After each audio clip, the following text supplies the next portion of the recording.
let you talk. It's my turn. Okay. Yeah. Oh, I'm sorry. Did you want to speak over me? Yeah, I don't care if you call me. I don't really care if you call me a strong, feminist. independent woman. Yeah. Andrew Wilson calls out Tommy Lauren in this heated debate over what masculinity is, as Andrew Wilson asked Tommy Lauren a very simple question, and she simply can't answer, but instead tells Andrew Wilson what men are supposed to do, and Andrew Wilson absolutely fires back. So let's get into this heated argument over masculinity between Andrew Wilson and Tommy Lauren. So I think over the last probably 10 years, there has been what I call the pussification of men. It was everything should be about your emotions and your feelings, and men were emasculated, and this whole concept of toxic masculinity warped the minds of a lot of young men, and they felt masculine. They wanted to be masculine, but society was telling them they should be softer, that it was being toxically masculine if you wanted to play sports and chop wood and go to war. And so men were so emasculated and so beat down that then there was this revolution of what was actually toxic masculinity, the Tate brothers and others, which I feel as a female that doesn't represent true masculinity. That to me represents douchebaggery. And as a woman, I want a strong man who is a protector and a provider that will go to war if need be, that will protect me, protect my family, make money. I see that as being actually masculine. That's like the man that I grew up with, my dad. But what we're seeing now is these young men who look at Andrew Tate and the Tate brothers, and they see somebody who's just quite frankly a douchebag and disrespects women. And because they've been so emasculated, they're like, oh, great, that's a manly man. But that's not right either. So at some point, I think we'll go back to maybe meeting in the middle here. You can be a man who has feelings and emotions, but you can also go to war and protect and defend your family. I'm hoping we can get back there. But the two extremes right now, they're confusing men, and quite frankly, they're leaving women with few choices. And that's the real tragedy here. You see, I completely agree with you. Now, as you notice in this conversation, everything she talks about in regards to men is what benefits the greatest, what benefits women. All about men and what their duties are, what their responsibilities are to women and the general society. But nothing in this conversation is about what do men want? What should men get in exchange for their sacrifices as men? It's all about what men should be doing. What about what men should be receiving? So basically, her definition of man is that he's just basically a sacrificial animal, a servant without any expectation of any benefits in return for his sacrifices as a man. A utility, basically. So let's continue on. But Andrew, you were shaking your head quite vigorously. Why? Yeah, well, I mean, it's just more feminine or feminist nonsense ultimately. And the covert feminism in society is big, especially on the conservative side. So here's what happens, right? Women need to have feminine virtues for men to be pursuing masculine virtues, for you to say things like, well, men, what I want is for men to protect me and I want men to make money. Well, that's great. What that ends up doing is it gives you a set of privilege in society. What do men get? What do men get for doing that for you? What are we getting from women for doing that? Are we getting chaste virgins on our wedding night? No, we're not getting chaste virgins on our wedding night. Are we getting women of great virtue? No, we're not getting women of great virtue. The idea of courtly love is supposed to be done for women of great virtue. Where are they? Well, they're nowhere. And so in modernity, in society, when female conservative influencers say this, it's actually a form of covert feminism. They're saying, I want privilege in society, right? But what is it women are giving to men to get it? What are they giving them?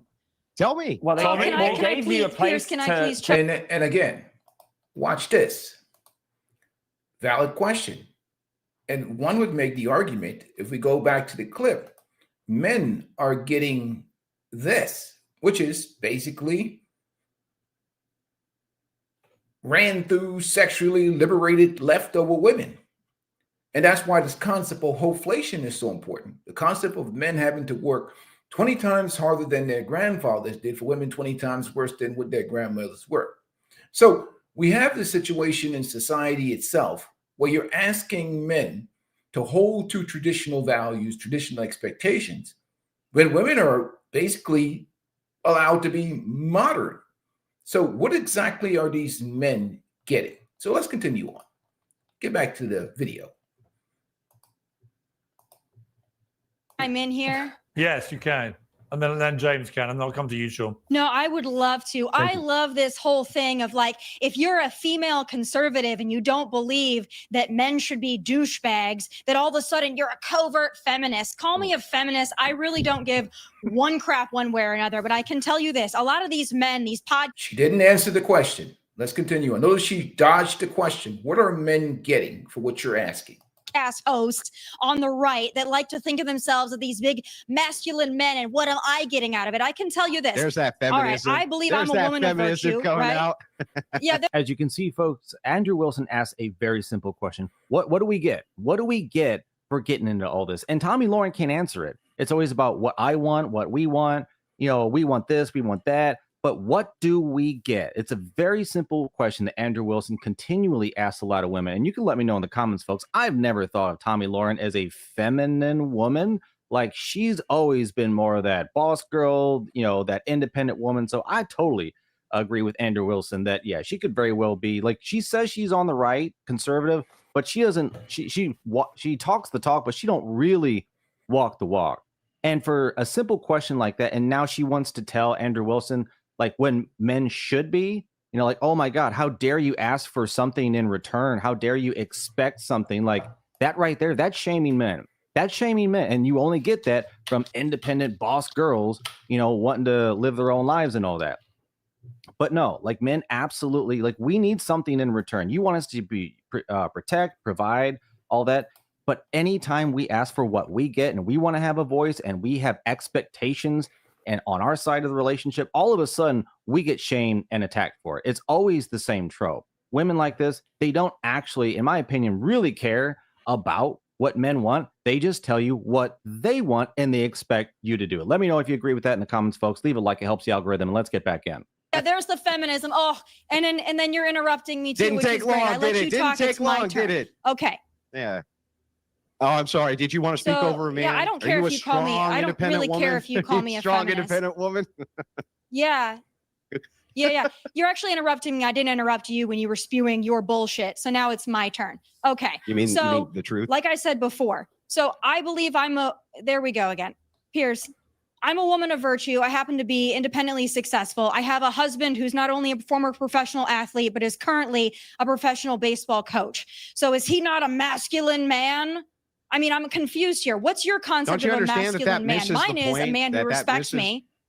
Yeah, that misses the point, though. Like, you're still not contending with the argument that I'm making. What's your point? I'm saying inside of society, right this second, right, masculinity is not only punished, but also women on the right, covert feminists on the right, are constantly and consistently talking about how they need to have privilege in society. I want men. Their version of masculinity is men who take care of us, men who protect us, men who do all of this. Those are all duties that men have towards women. Great. What are the duties that women have towards men? What are the duties that women have towards anything? What do men get out of this arrangement? What are we getting out of this arrangement? Can you tell me? I mean, well, as I was going to answer a second ago, I don't want to interrupt you. Hang on one second. Let Tommy most respond. Men are born that way. Let Tommy respond to that, and then I'll come to you, Jez. And then Sean, you've been waiting patiently. So most men are born to be protectors and providers. I can't imagine my dad saying, you know what, to my mom, you know what, I'm not going to be a protector and a provider unless you do this. That's not how real men operate. Real men are protectors and providers, and they marry women who hopefully have some virtue, but also bring a lot to the table as well, that are great mothers, great wives, caretakers of the home. There's nothing wrong with so basically everything that she discusses a real man is about what serves women and what serves her interests as a woman. Nothing about it that benefits men directly, just individually. And that's the fundamental flaw in the whole system, expecting men to maintain these traditional expectations for non-traditional modern women in a society that has changed, a society that has evolved. And that's the fundamental flaw of all the logic and all the exploitation today. And that's why we talk about adaptation on this channel, because you see her ideology and this, again, these female conservative grifters, again, none of these are chaste women. These are more masculine feminist women parading around and faking and pretending to be traditional minded women. But you hear she's arguing the point, but nothing in it about men receiving the things that men of the past received. Let's continue on. Being a traditional wife and mother, you're misunderstanding me if you think that I think that women should just be out doing whatever they want. I think that there are gender roles that should be respected. But I don't think a man needs to get something out of it to be a manly man, a protector, and a provider. If you think you need to get something out of it, I quite frankly don't consider you a real man. Yeah, so you have nothing. So you have nothing. But we'll discuss in a moment whether Andrew Wilson is a real man. Piers, I offer nothing. I offer nothing. You offer me a lot of things, Tommy. That's why I always love having you on the show. You know that. Let's go to a real man, James Barr. Thank you. I do see myself as a man, and I know that you'll be looking at me thinking, well, you're not. You're wearing makeup. You're wearing colourful clothes. Like, look at me. I'm really camp. My nails are painted. I mean, they are worrying. You know, you're sat there smoking a cigarette. I'd love to get a vape out and start drinking a beer. You know, pints with the lads. Just connect with you over that. I think that you have some insane opinions on what women are meant to do for you. It's crazy that you don't appreciate that a woman actually gave birth to you. Like, she gave you a womb for 9 months and then looked after you, I would hope, for the beginning of your life. And you're sat there going, what do women owe men? Women don't owe men anything.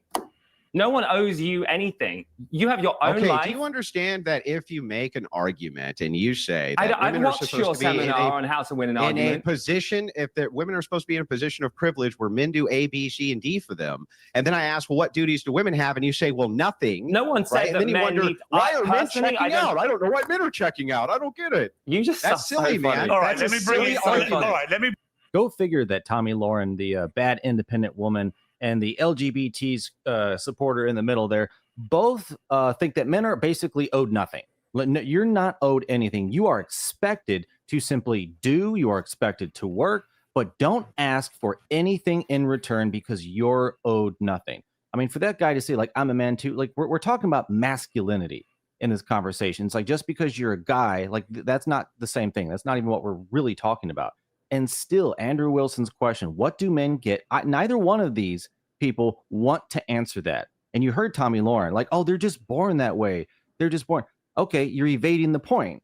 You're moving the goalposts. No, what do men get? And men have a right to ask for that. I have a right to ask, I'm going to pay you all this money. I'm going to pay you all this time. I'm going to give you all this energy. What do I get in return? Every single man has the right to ask that to anybody. When you go for a job, when you go for a relationship, when you go out of your way to make a relationship or bond with anything, I have a right to ask what I'm going to get in the other side of this. It's also in contracts. We agree. I do this, you do this. In marriage vows, in business relationships, it's always the same. It's an exchange. So when Andrew Wilson asks, I do all this, I protect, provide, I go and I die for you. But you know, when I want to ask, what do I get in return? And Tomi Lahren, the badass woman, thinks that, oh, well, you're just born that way. You're just born to basically do all this stuff for us. And I don't really have to answer that. And then the other guy wants to say, like, yeah, you're owed nothing. Like, this is what it is, guys. This is what it is. This is both of these individuals a perfect example of the attack on masculinity. You are to work. You are to obey. You are to simply do. Which is why, you know, like I said, this circular argument, circular conversation.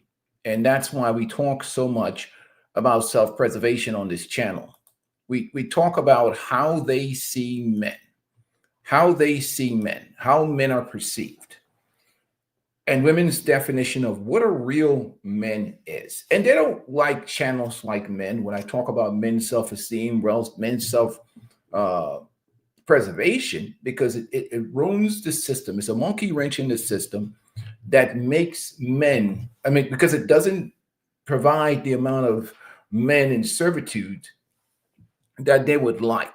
They want men to continue on this pathway of disposability in a modern era, in a modern time period in our history. And that's why I encourage men to make certain decisions for themselves in their own life, to unplug from the matrix that's been programmed for them, because we're asking things of them in a world that is completely changed and different. But I wanted to make this live stream and get on here and spend some time, because obviously it's been a lot of subscribers to the channel. And salute to everybody that's joining me today. Please make sure you guys hit the like button. Let's see who shows up here. There's 8 people in the chat. Hopefully we can get these live streams going with more people and more involvement, more conversation, more question and answers that we can really get into the conversation and the topic. Because again, there's very few of these platforms that are going to be having these organic or these how would I say it, honest conversations that we're having today. Because again, most of the things is about pushing a certain ideology out here. And I just have more of an objective mindset in accepting the world for how it is. So traditional conversations, who's traditional anymore? And that's the fundamental flaw, because if you listen to people like Scott Galloway and Tommy Lauren and many of these religious conservatives, I did the video the other day about CGA versus Andrew Wilson himself, about this ecclesiastic marriage he was talking about, which is a strange phenomenon considering that most of the situation in terms of the women that men have to marry are modern women. And like, that's who they are. They don't fault them for being what they are. But you can't have modern ideology and expect men to be traditional. That's absolute slavery. That's just a ridiculous situation, because that traditional relationships holds men to these requirements through the state. The state will hold men accountable. They will. And that's the fundamental thing. So let's get into the conversation, because a lot of things has changed right now, especially in the economy. People are talking about this 50-year mortgage. Where's it at? That's what's so crazy, man. I want to talk about, I still do a live stream on that, man. 50-year mortgage. Could you imagine that? 50 years of a mortgage. I gotta really address that topic. They're not going to do anything to deal with home affordability, but they're talking about a 50-year mortgage. Amazing, amazing, amazing. Anyhow, what?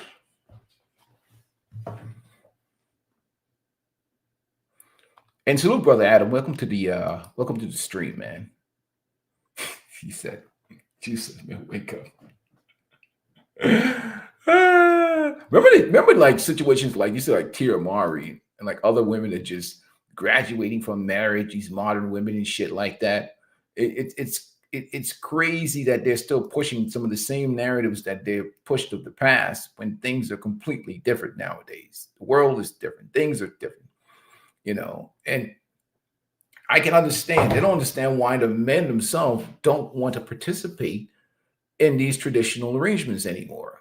You know what I mean? Like, they don't get it. They don't get why men don't want to participate.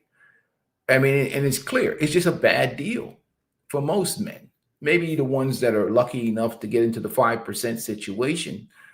But the expectation is tremendous. The rewards and the returns are minimal at best. So this is the reality of what's out here today. And again, we brought up that whole conversation about inflation and what's going on out here in the dating and relationship market. Women are coming into marriages and relationships later in life, maybe 30 plus years old, and they're older. They've experienced more liberation. They've enjoyed more sexual freedom. And they're talking the same thing about getting these 100% providers. Like, who's providing 100% of the bills for a modern woman? Who's paying all these bills for women that have been out here working, that are feminists, that have been enjoying sexual liberation, and that have been living basically, well, independently? Who's paying these bills for these people? Hold on, stand by here. That guy.